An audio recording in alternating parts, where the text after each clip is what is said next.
지금은 아는 것이 힘이다. 시간입니다.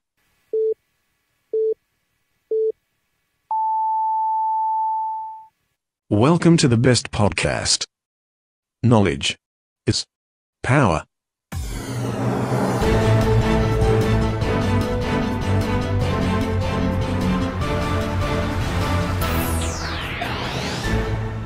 아는 것이 힘이다. 대충 뉴스의 재속고 브리핑을 시작하겠습니다. 백문이 불여일견, 백견이 불여일행. 최근 구속기한이 6개월 연장된 박근혜 전 대통령이 현 재판부의 공정한 재판을 기대하기 힘들다며 정치보복은 자신이 마지막이 되길 바란다는 취지의 정치적 발언을 했다고 합니다. 그러면서 곧이어 유영하 변호사를 비롯한 변호인 전원이 사임을 했다고 하네요. 뿐만 아니라 박근혜 전 대통령의 국제법무팀이라고 주장하는 MH그룹이라는 곳이 박근혜 전 대통령이 구치소에서 인권 탄압을 받고 있다는 주장을 했다고 미국 언론 CNN이 보도했습니다. MH그룹은 박근혜 전 대통령이 더러운 감방 안에서의 바닥에서 잠을 자며 지병으로 인한 고통을 호소해도 제대로 된 의료진의 적절한 치료를 받고 있다는 증거가 없다면서 이러한 것들이 지병을 더욱 악화시키고 있다고 하는데요. 이에 법무부는 즉각 반박했습니다. 법무부 발표에 따르면 박 전 대통령은 다른 수용자들에 비해 6배에서 7배 넓은 수용시설에 TV와 관물대, 수세식 화장실, 그리고 열선이 깔린 바닥 위에 접이식 매트리스까지 특혜 논란이 일만큼의 대우를 받고 있다고 합니다. 여기 또 한 명의 국정농단 당사자인 최순실의 경우 자신의 구속기한도 연장될 것을 우려하면서 구속된 지 1년이 다 되어가는데 한평되는 방에서 CCTV를 설치해 감시하고 화장실도 다 열려 있어 감당하기 어려운 시간을 감내하며 재판에 임해왔다.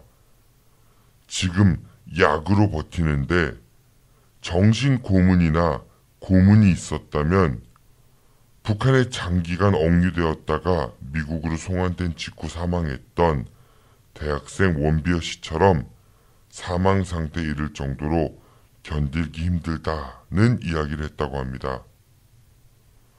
그런데 이 두 분의 수감 생활을 여타 다른 재수자들과 비교해 보았을 때 비슷한 수준일까요? 다른 재수자들에 비해 못한 처우를 받고 있을까요? 아니면 다른 재수자들에 비해 나은 대우를 받고 있을까요?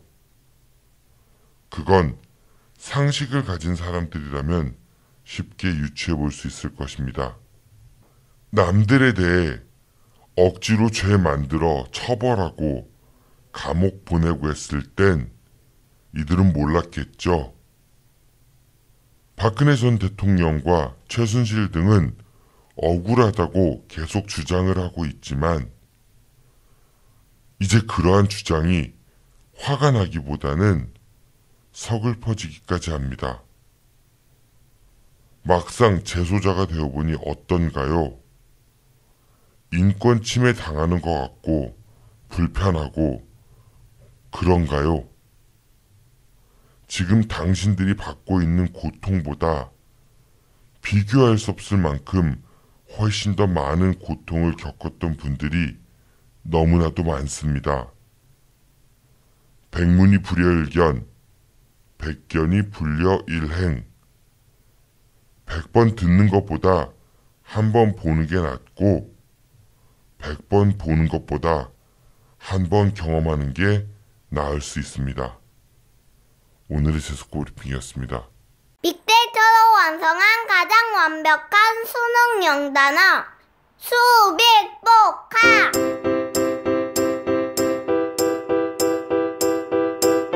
수능 출제 횟수를 확실하게 보여드립니다. 관련 파생어를 완벽하게 정리했고요. 어려운 한자어에 대한 친절한 뜻풀이가 담겨져 있습니다. 이제부턴 수능에 꼭 나올 단어만 외워주세요. 아빠 책 이름이 뭐였지? 수빅 목화.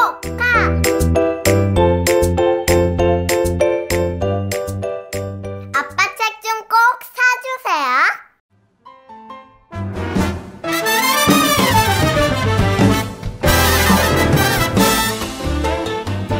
안녕하세요. 관저동에 위치한 에드엠 실용음악학원입니다.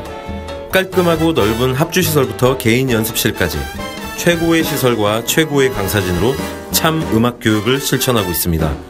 인성과 실력을 겸비한 차세대 뮤지션을 양성하는 데 최선을 다하고 있습니다. 아울러 공연장을 함께 운영하고 있어 여러 방면으로 많은 경험을 할 수 있도록 노력을 기울였습니다. 예술고등학교와 예술대학교 입시를 전문으로 하며 작곡과 미디 보컬 레코딩 수업에 특화된 믿을 수 있는 실용음악학원입니다. 저희는 기타와 베이스, 그리고 드럼, 신디사이저, 색소폰, 작곡과 미디 이렇게 다양한 전공 과목을 지도해드리고 있습니다. 지금 바로 신청하세요. 그리고 꿈을 이루세요. 감사합니다. 문의전화 042-541-5337.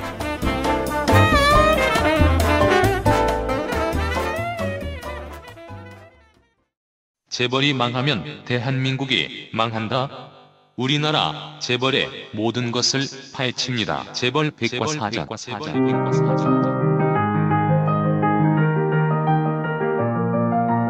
유연수 공인회계사, 홍경표 독립유공자 유족회 사무차장, 그리고 중도일보 최승왕 기자가 우리나라 재벌들의 재산 형성 과정과 각종 불법, 편법 상속 및 증여, 부당한 일감 몰아주기를 비롯해서 혼맥 및 인맥 형성 과정, 주가 조작, 횡령 및 배임 등 그들만의 리그에 대해 낱낱이 파헤쳐봅니다. 지금 카카오톡 플러스 친구에서 아는 것이 힘이다를 친구 추가하시거나 팟빵이나 유튜브, 페이스북에서 아는 것이 힘이다를 검색해주세요. 오늘도 청취자분들께 우리 지역의 소식을 전해주시는 고마운 분이시죠. 중도일보 임병환 기자 연결됐습니다. 기자님 안녕하세요. 네, 안녕하세요. 네, 기자님 오늘 아침에 저하고 이제 뉴스 오늘 어떤 거 다룰까 이제 원고 네. 보내주시면서 네네. 그 과음하셨다면서요. 아, 예. 밤에. 좋은 일이 있어서 과음하신 거예요? 나쁜 일이 있어서 과음하신 거예요? 아니요, 오히려 이제 같이 일하는 사람들하고 저녁 먹는 게 어려울 경우도 있어요. 말 그대로 외부에 있는 사람들을 자주 만나다 보면은 그 사람들과 어울릴 때가 많고, 오히려 우리 같이 일하는 우리 식구들하고 밥 먹는 자리가 없을 경우가 있었는데, 어제는 이렇게 우리 편집부 안에서 몇 명 마음 맞는 사람끼리 그냥 번개해서 했는데, 생각보다 제가 많이 지나치는 바람에. 아니, 술도 좀 제가 봤을 때는 세신 분 같은데, 그 과음해서 힘들다고 하실 정도면은. 먹다가 잠들어가지고 오늘 아침에 회사 나왔더니 뭐랄까 술도 약한 것이 어디서 술 먹자고 하냐고 치욕적인 얘기를 들어가지고 치욕적인 이야기 이걸 어떻게 극복할까. 조만간 다시 한번 날 잡으세요. 제가 지원 사격 한번 나가겠습니다. 그래요. 오늘 재석고 브리핑에서는 그 백문이 불여일견, 백견이 불여일행이라는 키워드를 가지고 그 박근혜 전 대통령이 지금 감옥 생활을 하면서 굉장히 좀 인권 침해를 많이 당하고 있다는 식의 주장을 이제 뭐 국제 법무팀이라고 하는 MH그룹이라는 다소 생소한 곳에서 이제 그런 주장을 했다고 CNN이 보도했다는 그 뉴스가 쫙 언론에 돌았더라고요. 근데 우리가 상식적으로 박근혜 전 대통령은 이제 감옥 그 수용 시설도 일반 재수자들에 비해서 좀 많이 넓다고 들었고 6배에서 7배 정도 된다고 얘기 들었던 것 같거든요. 그리고 뭐 매트리스도 구치소겠죠. 있고. 구치소. 형이 확정되지 않았으니까. 네네. 그럼에도 불구하고 이게 뭐 인권 탄압을 받는다. 뭐 외부 진료도 뭐 2번이나 받았다고 하고 그러는데 좀 납득이 가지 않습니다. 글쎄 그것도 어떻게 CNN 외국 언론을 통해서 처음 보도가 됐다는 건데 이 다음 순서는 망명을 신청합니다. 정치적 망명? 아니면 뭐랄까 우리 법치주의를 가장 외쳤던 전 대통령께서 이렇게 법치주의 법을 진행하는 과정을 이렇게 거부하는 모습, 뭐랄까 우리는 법치주의가 흔들리면 사실 국가라는 게 흔들리는 거거든요. 이런 모습이 좀 많이 보기 안 좋죠. 그러니까 이게 본인이 주장했던 그동안 보여왔던 모습들과 주장했던 것들 그리고 증거로 나오는 것들이 명백하게 있음에도 불구하고 자꾸 이렇게 정치적으로 뭐 탄압받고 있다, 뭐 한 명한테 속았다 이런 얘기 하시는 거는 그분을 지지하셨던 분들한테도 더 큰 상처로 다가오지 않을까 그런 좀 안타까움도 들게 하네요. 네, 뭐 CNN에 우리나라가 좋은 소식, 나쁜 소식 여러 가지 뉴스가 나오지만 또 이런 MH그룹 전 처음 MH가 노무현 대통령 전에 이제 MH 이런 얘기 했었는데, 이거 뭐 하는 데지? 저도 찾아봤는데 여기 뭐 이제 문제 있는 분들 변론도 많이 했다고 하더라고요. 보니까 논란이 좀 많은 그런 곳인 것 같다는 생각도 들고, 네, 오늘은 어떤 소식 전해주실 건가요? 네, 안희정 충남도지사가 성소수자 인권에 대한 자신의 견해를 분명히 드러내고 있어 주목을 받고 있습니다. 디투뉴스 보도인데요. 안희정 지사는 지난 17일 자신의 페이스북에 성소수자는 우리 곁에 존재하는 이유, 성소수자의 존재는 그 자체가 우리의 현실이다, 누군가의 가족이다, 친구로 함께 살아가는 이웃으로 인정해야 된다는 글을 남겼습니다. 그는 또 지난 13일 당진 문야회관에서 열린 제3회 충남 인권주간 문화 행사에 참석해 동성애 관련해 존재하는 이웃의 문제라고 밝히기도 했습니다. 충남 기독교 총연합회 충남 성시화 운동본부 등 기독교 단체들이 충남 인권조례에 동성애를 옹호하는 내용이 담겼다는 주장에 대해서도 안 지사는 기독교인은 동성애에 대해 종교적 신념으로 문제화하지 말아야 한다. 고 언론 인터뷰에서 밝히기도 했습니다. 이 성소수자 문제는 사실 정말 간단한 것 같기도 한데 이걸 잠재적으로, 그러니까 내가 이제 내가 이성애자냐 아니면은 뭐 동성애자냐 이거는 개인의 문제인 거잖아요. 그걸 갖고 이제 마치 범죄 취급하고 이렇게 몰아가고 하는 거는 그 예전에 과거에 그 대선 토론 때 문재인 후보에게 홍준표 후보가 뭐 동성애 찬성합니까 이런 얘기를 했다가 뭐 찬성반대의 문제는 아닌데 분명히, 근데 이거를 좀 사고가 이제는 좀 바뀌어야 되는데, 그러니까 물론 사람들이 나는 이제 동성애자가 아니야라고 할 수는 있지만은 내가 아니라고 해서 그거를 무시하고 멸시하고 때로는 부정한다는 거는 잘못된 생각이라고 들거든요. 기자님한테 제가 며칠 전에도 오빠 이렇게 카톡 보냈다가, 그러니까 우리는 동성애자는 아니잖아요. 네. 네, 아니죠. 네. 단호하게. 피디님께도 개인적인 자리에서 말씀드린 게 있었던 것 같은데, 저는 그 동성애자 시설을 한번 가봤었거든요. 취재차. 네.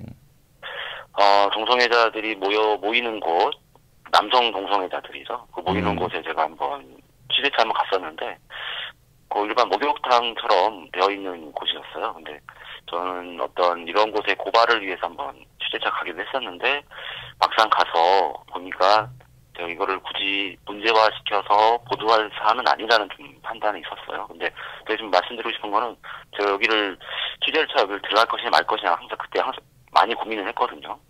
자칫 제가 여기 들어갔다가 제가 몰랐던 저의 성 정체성을 알아버리면 어떻게 하나, 혼란을 겪으면 어떻게 하나, 뭐 이런 거였는데, 그런 것처럼 어떤 동성애자 아니면 이성애자 뭐 이런 거는 뭐랄까 정체성의 사안이잖아요. 내가 그렇죠. 스스로 결정할 수 있는 문제는 또 아닐 수도 있어요. 그래서 제가 그때 취재 갔다 와서 그냥 나의 경험으로 그냥 이런 세계가 있구나 하는 거 아는 정도에서 그냥 마무리 지었던 경험이 있네요. 그러니까 내가 녹차를 싫어한다고 해서 녹차를 좋아하는 사람들을 배척할 이유는 전혀 없는 거잖아요. 뭐 서로를 존중하고 이해해야 되는 거니까. 제가 조금 전에 이제 기자님이 나의 몰랐던 성 정체성을 이제 알게 되면 어떡하나라는 말씀에 이제 웃음을 보여내기도 했지만은 되게 중요한 문제예요. 근데 이거는 사실은 우리가 이제 그 농담 소재로도 이렇게 많이 사용되고 개그 소재로도 많이 사용되고 그렇기는 합니다. 사실 이런 것들도 이제 바뀌어야 되는, 어떻게 보면 극복해야 될 과제인 것 같기는 한데, 저는 성소수자분들이 차별받을 이유는 전혀 없다고 생각이 들어요. 네, 그 의견에 저도 적극 지지를 표하고요. 자신의 정체성 때문에 그러니까 남들이 동의는 안 해줄 수 있지만 그걸 가지고 차별하고 그리고 막 무시하고 이런 것들은 반드시 좀 바뀌어야 되지 않을까 그런 생각이 듭니다. 그런데 이제 이런 시각도 있는 것 같아요. 안 지사가 자꾸 이런 그 성소수자 입장을 이야기를 꺼내는 거는 인권 문제 등을 비롯해가지고 이런 것들을 본인의 어떤 정치적인 아젠다로 설정을 해서 그 프레임을 만들어가는 그런 의도가 아니냐 이런 해석을 하시는 분들도 있는 것 같아요.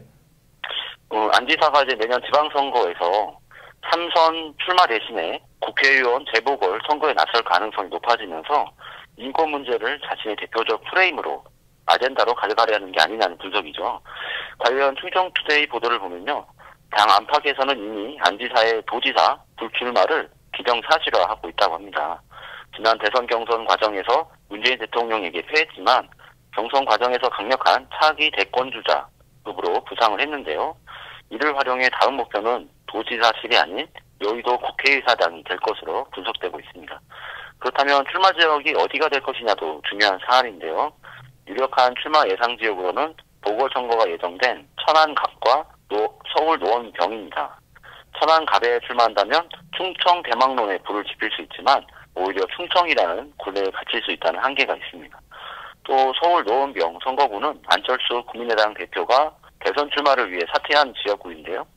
중앙 정치무대로 진출하는 교두보가 될 수 있는 곳입니다. 현행 공직선거법에서는 지자체장의 국회의원 출마 시 관할구역에 겹칠 때는 선거일 120일 전까지, 해당하지 않아도 선거일 30일 전에는 공직을 그만둬야 합니다. 안희정 지사가 결단을 내려야 할 시간이 얼마 남지 않았습니다. 저는 근데 이 기사 보면서 약간 다른 생각을 해본 게 너무 정치적인 해석이 아닌가. 그러니까 그 국회의원으로 이제 예를 들어서 보궐선거로 출마를 예상하고 있다는 거 하고 네. 그 본인의 인권에 대한 시각을 이야기하는 거하고를 결부시킨다라는 게 좀 너무 정치적 해석이 아닌가 개인적으로 그런 생각이 좀 들었는데 만약에 안희정 지사가 만약입니다. 네, 그 충남도지사직을 그만두거나 이러고 이제 국회의원 보궐선거에 나간다라고 하면은 전 좀 실망할 것 같아요. 그러니까 그 분명히 이제 그 충남도지사에 출마했을 때 충남도의 도정을 이제 연속적으로 이어가면서 어떻게 하겠다라는 그런 플랜을 가지고 도민들한테 이제 지지를 호소했던 거잖아요. 그렇죠. 더군다나 또 서울 노원병 뭐 이런 데 간다고 하면은 충남도지사, 충청도가 그냥 본인의 정치적인 입지를 더 올라가기 위한 그런 교두보 역할밖에 안 되는 것인가. 우리가 뭐 핫바지 이런 얘기 했잖아요. 충청도 핫바지 뭐 충청도가 봉이냐 뭐 이런 얘기들.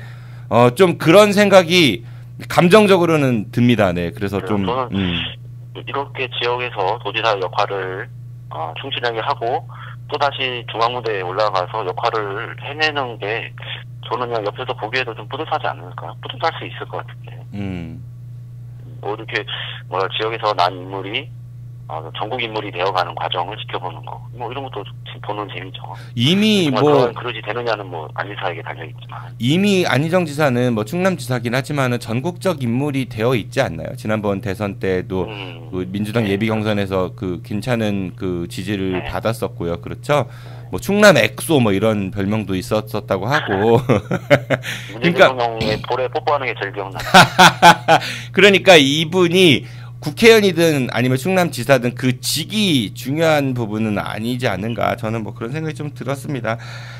부디 네. 그만큼 또 어떤 지역의 거물이 되어 있으니까 어떤 조그마한 어떤 움직임 아니면 앞으로의 정치 일정 뭐 이런 거에 많이들 관심을 갖고 있으니까 또 이렇게 또 기사가 또 계속 나오는 거죠.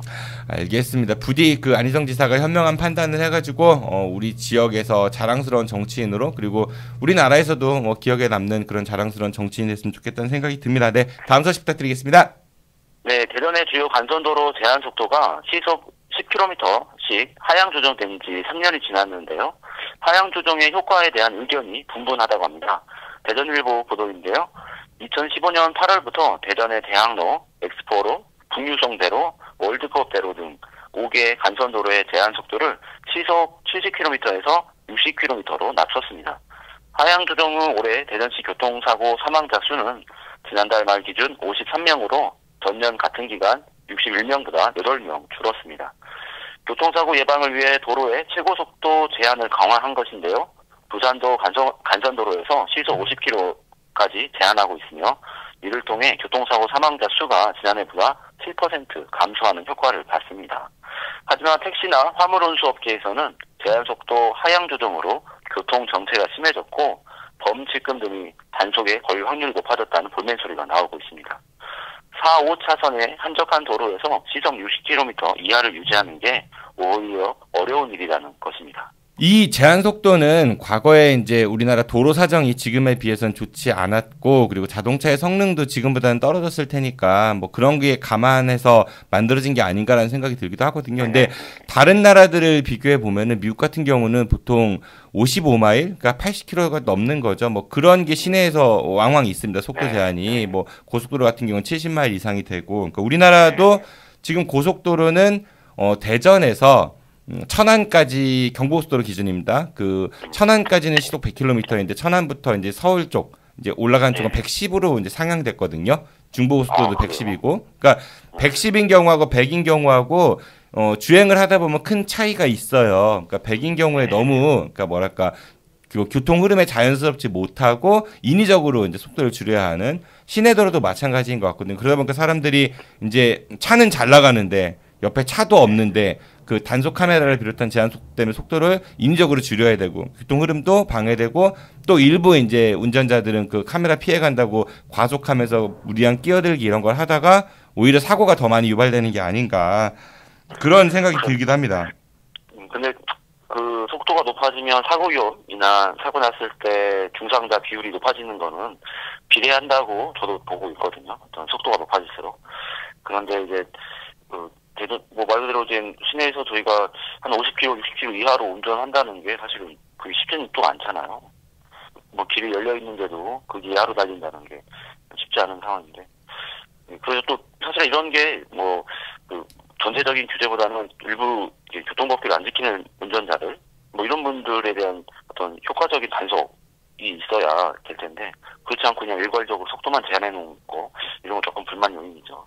그리고 또 한 가지 좀 궁금한 거는 그 속도가 70km, 그러니까 제한 속도가 시속 70km인 경우에 사망 사고율이 과연 얼마큼 될 것인가? 그러니까 지금 교통사고 전체의 그런 건수가 아닌 사망 사고 건수가 이제 줄었다 이렇게 통계를 잡은 거잖아요. 그러니까 70에서 60으로 내린 거가 사망 사고하고 얼마큼의 연관관계가 있을까에 대해서는 솔직히 조금 물음표는 있습니다.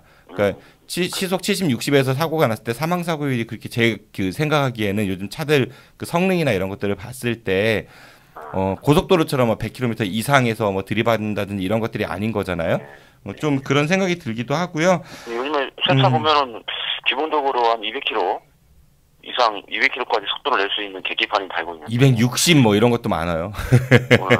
근데 그렇게 달릴 수 있는 길도 없는데 그런 차를 만들게 봐주는 거지. 그러니까, 그러니까 우리나라에서는 110을 넘어가는 그 운행을 할 수 있는 도로가 없어요, 법적으로. 그런데 그러면 속도계도 110까지 해놓던지 그래야지. 그러니까 그런 차 보면 막 밟고 싶어지잖아요. 어디까지 어떻게 올라가는. 아이고, 현실을 좀 반영했으면 좋겠다라는 생각도 들고, 아울러 그 운전자들의 그 의식 수준도 그걸 따라서 좀 높아져야 되지 않을까. 근데 운전 보면 너무 몰상식하게 하시는 분도 아직도 많은 것 같고요. 보복 운전 이런 것도 아직도 많은 것 같고, 좀 운전대만 잡으면 사람이 변하는. 피디님도 뭐 자유롭지 않으실 것 같아요. 저는 운전 그렇게 안 합니다. 네, 제가 올 초에 택시 운전자 자격증을 땄거든요. 예, 그 택시 운전자 자격증을 따려면은 그 운전자 경력 증명서를 발급을 받아야 돼요. 경찰서에 가가지고. 그럼 이제 제가 처음에 면허를 땄을 때부터 지금까지의 기록이 쫙 나오거든요. 저는 단 한 건의 사고나 이런 그 위반 사항이 없게 나왔습니다. 그러니까 그 민원실에 주시는 분이 굉장히 그 운전을 잘 하시나 보네요, 이렇게 말씀하실 정도로.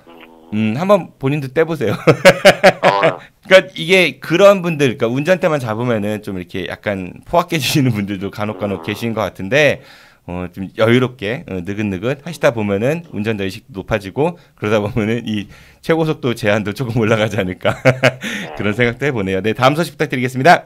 지방 의료기관이 보유한 노후 또는 중고 의료 장비 비율이 수도권에 비해 높은 것으로 나타났습니다. 충청투데이 보도인데요. 국회 보건복지위 소속 정의당 윤소아 의원이 발표한 국정감사 자료에 따르면 2002년 이전에 제조된 15년 이상 노후 의료 장비는 대부분 비수도권에 몰려 있습니다. MRI나 CT 등 특수 의료 장비의 노후화율은 전국 평균이 12%인데 충남에선 16%, 충북은 18.8%로 전국 평균을 웃도는 상황입니다.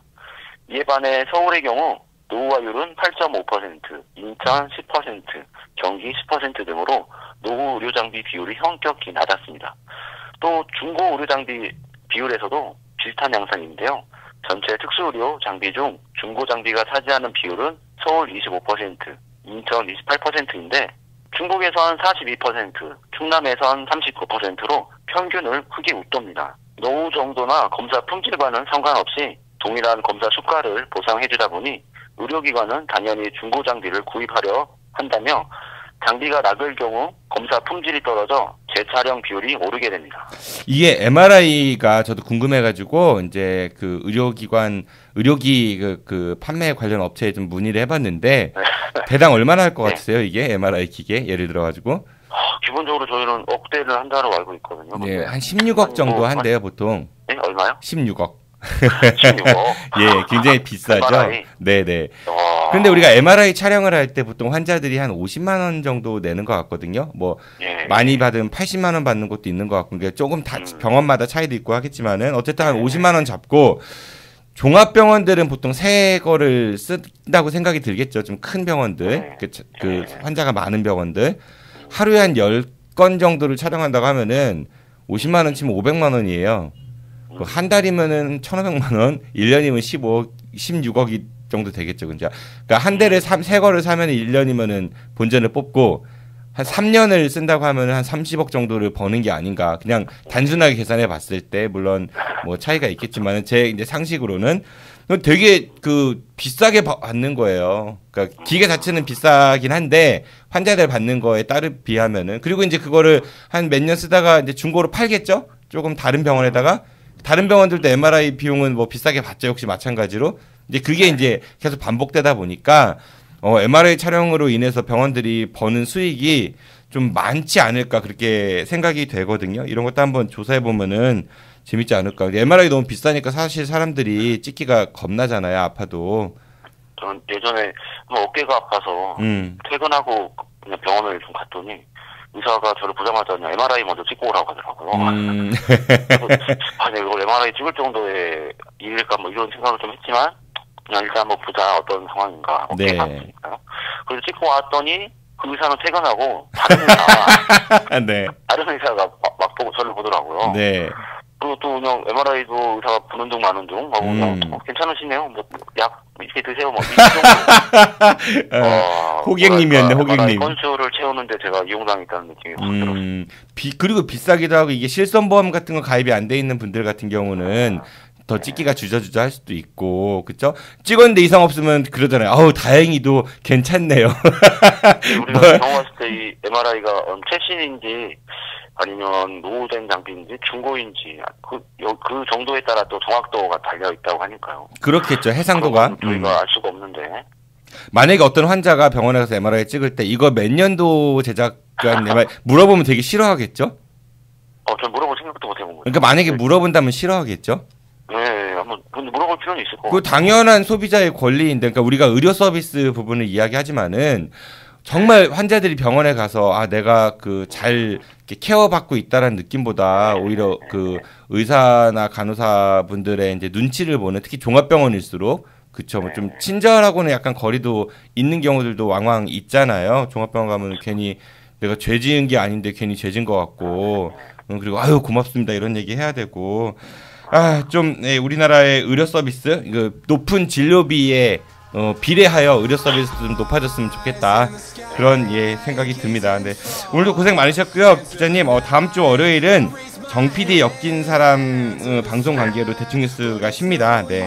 이번에 이번에 엮인 분들은 그 대전 KBS 총국 김문식 노조위원장하고 대전 MBC 이한신 노조위원장이시거든요. 이분들이 파업을 하셨는데 이제 50일쯤에서 공영방송 파업과 시청자들의 신뢰를 회복하기 위해서 필요한 것들에 대해서 이야기를 좀 나눠볼 예정이고요. 저희 패널이기도 한 다른 시각 장길문 편집국장하고 대전 충남 민원연 이기동 국장도 함께 하실 예정입니다. 꼭 들어봐야 되겠죠. 중도일보는 노조 결성이 언제 되나요? 다음 주 수요일 뉴스에 뵙도록 하겠습니다. 기자님 고맙습니다. 안녕히 가십시오. 네, 고맙습니다. 지금까지 대충 뉴스의 중도일보 임병환 기자였습니다. 내일은 우리 방송 최고의 청취율을 자랑하고 있는 프로그램이죠. 재벌 백과사전이 여러분들을 찾아갈 예정입니다. 내일은 롯데에 대해 이야기해볼 예정인데요. 경영권 다툼과 복잡한 지배구조, 비자금 조성 등 범법행위에 대해서 낱낱이 해보도록 하겠습니다. 내일도 많은 청취 부탁드리겠습니다. 지금까지 진행의 정진호였습니다. 청취해주셔서 고맙습니다. 안녕히 계십시오. I'll be back.